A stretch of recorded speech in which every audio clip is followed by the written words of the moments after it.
just living in that scared mindset. Like they always have some sort of excuse to why they can't do something. I'm realizing that a lot. Yeah. Like people telling me like, okay, investing. They be like, man, no, I ain't finna invest nothing, man. I'm gonna lose my money, man. Why you want me to do that for? Next day, wait till my parlay hit. Yeah, the next day they up there talking about something. Oh, wait till my parlay hit, man. I got these 6 games lined up and they all hit. I'm rich. Yeah. They don't never hit. Yeah.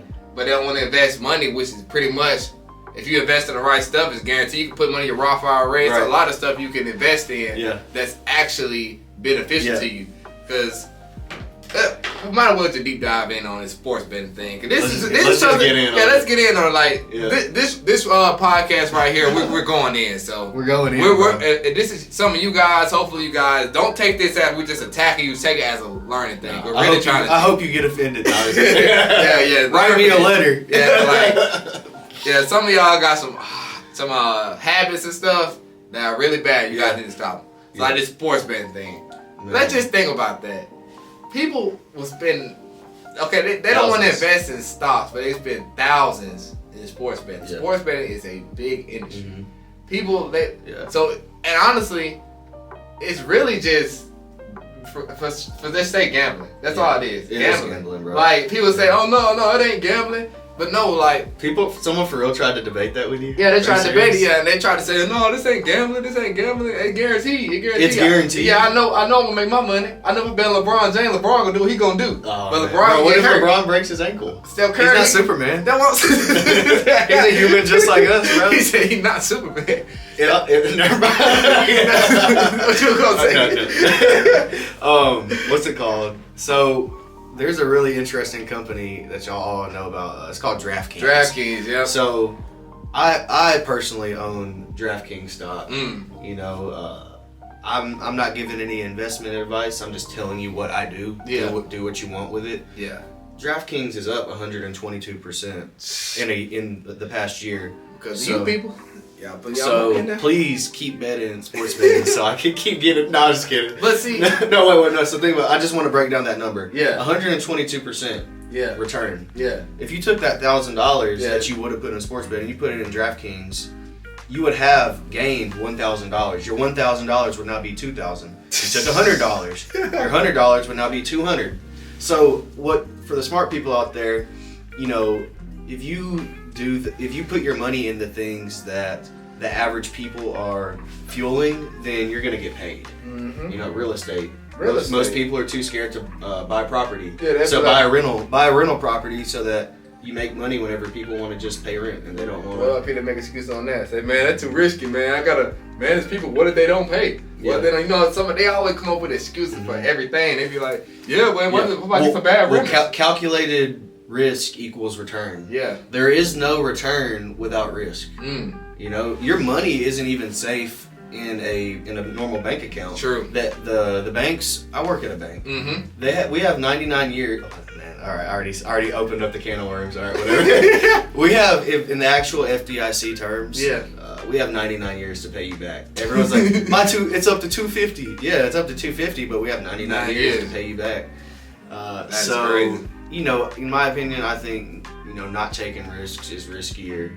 You know, everything's a risk. Everything's a bet. Mm-hmm. You know, driving to work, that's a risk. Yeah, you crash out. Yeah, you crash out. Like, people just don't really understand, like, that concept. Like, you taking risk can honestly change your life. People, like, I hear people say all the time, oh, I got kids. I got a wife. Mm-hmm. I gotta pay my bills. So why would I do that? And it might risk me having paying my bills in my car note. Mm-hmm. Like, but if you do that, and honestly, if you got the right mindset, if you do it and don't work, you can get a job again. Yeah. The thing is never risk more than you can lose. Yeah. And if you risk a small enough amount to where it doesn't hurt you, it doesn't put you in harm's way or anything like that, and you lose those little losses and you'll be okay. But when you win big on one of those little losses, then you won big, you know. So, you know, if we're talking trading, you know, if you only risk $1 for every $3 that you stand to make, you know, well then you only need to win 33% of the time. Facts. You know, and it's like also the people that say they don't have time to do anything. But let's really break down. I'm gonna get on some of y'all cases.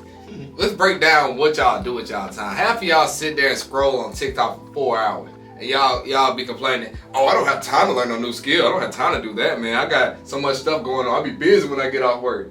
You sit there and scroll on TikTok and watch football games every Sunday. That's your time to go read a book, learn something new that can elevate you to the next level. Why do that? Yeah. That doesn't make sense to me. I don't get it. Like, people just gotta realize that, like, you got the same 24 hours as Jeff Bezos, Elon Musk. You got the same 24 hours as them. If you wanna actually succeed and get somewhere in life, you're gonna have to take some time out somewhere. Hell, if you wanna work out, if you start people saying, oh, I don't have time to work out, well, get up earlier. Like, it's always gonna be opportunity for you to learn a new skill. That's how I feel. Right. Yeah.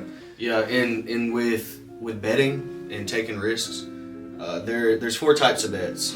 There's good bets, there's bad bets, Yeah. there's good bets that you didn't win on, Yeah. and then there's bad bets that you won on. Yeah. The worst kind of bet that you can win is a bad bet that you won on. A bad bet. A bad bet that you won on. A bad bet that you win on is a sports bet. Yeah. Or a bad bet that you win on is a lottery ticket. Yep. I'm gonna go ahead and tell you guys now, like, that stuff is not guaranteed. Don't let nobody tell you it's guaranteed. And even that whole sports betting business, I know we'll talk about this a little bit earlier. People, and this, if y'all was a little bit smarter, y'all probably would do this. What I would do if I was gonna be a sports bettor, I would teach people how to sports bet, because that's where the money's at. Because think about it, these people, and this is what some of the people do. They go get into these groups that people do sports betting. They pay them a membership fee every month. And basically, he just spews out random picks to you, and you pick those, and it ain't no guarantee if you're going to get it or not. Like I said, LeBron James a human. He might get hurt. What you going to do if he get hurt? Like, you might, and then the person that owns it be like, man, no, it'll guarantee. I don't know what happened. That whole system is flawed. If you understand it, all they're doing is charging you money a month to throw out picks, but you can just basically pick yourself. That and the lottery, those are bad bets. Like, I wouldn't be risking my money in that. If I was like you said, invest in the stock maybe, because if you think about it, all these millions of people putting in thousands of dollars into the sports betting industry, you can get on the back end of it and own the stock of it, and you'll in turn make money. But you just being a regular person, do you know anybody that actually got rich off of just sports betting? Nobody. No, the people that made the companies. And if you do hit, it's pure luck. Don't think it'll be replicated. Pure luck. It ain't that's one of the only investments. That and the lottery, I think is pure luck. I think the lottery 0.001%. I think you got a better chance of getting struck by lightning. And then y'all be putting so much faith in this stuff. Like, I don't know what it is. Like, just the whole idea of the get rich quick scheme. Yeah. That's something we really got to discuss. The whole idea is no get rich quick. No. I'm going to tell you that right now. I've been there. I've been to the point. I tried it before. I tried get rich quick schemes and stuff. That don't work. It's nothing that you can do that's going to make you a lot of money in like 10 days or something like that. It ain't nothing like that. Unless you're talking luck. Unless you're talking luck. Like, sometimes luck is a factor, probability. Yeah. But at the same time, for the average person, that doesn't happen. Mm-hmm. You got to actually take time to learn something.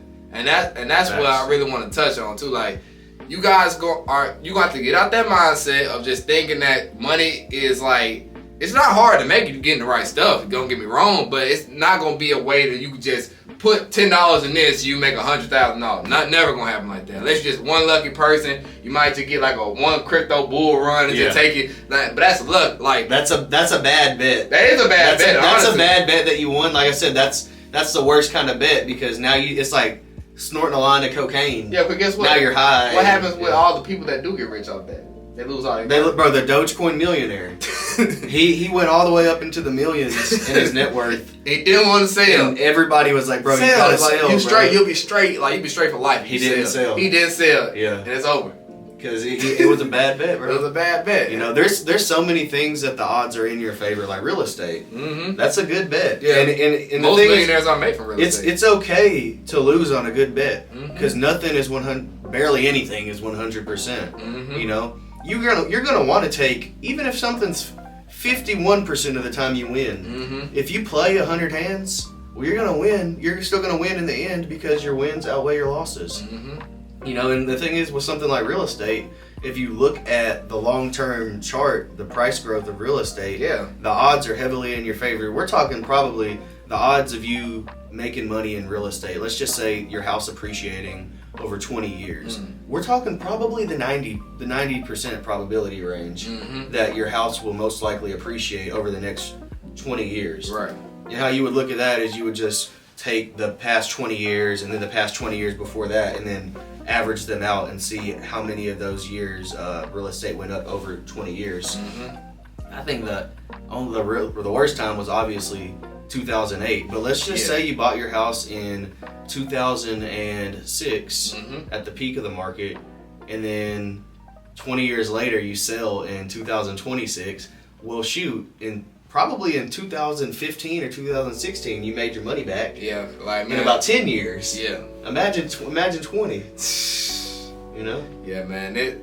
It's crazy if you make safe investments like that. Like if you like I said, it's good. We're talking about good bets here. Yeah. If you do that, you got a better chance instead of just taking bad bets. Yeah.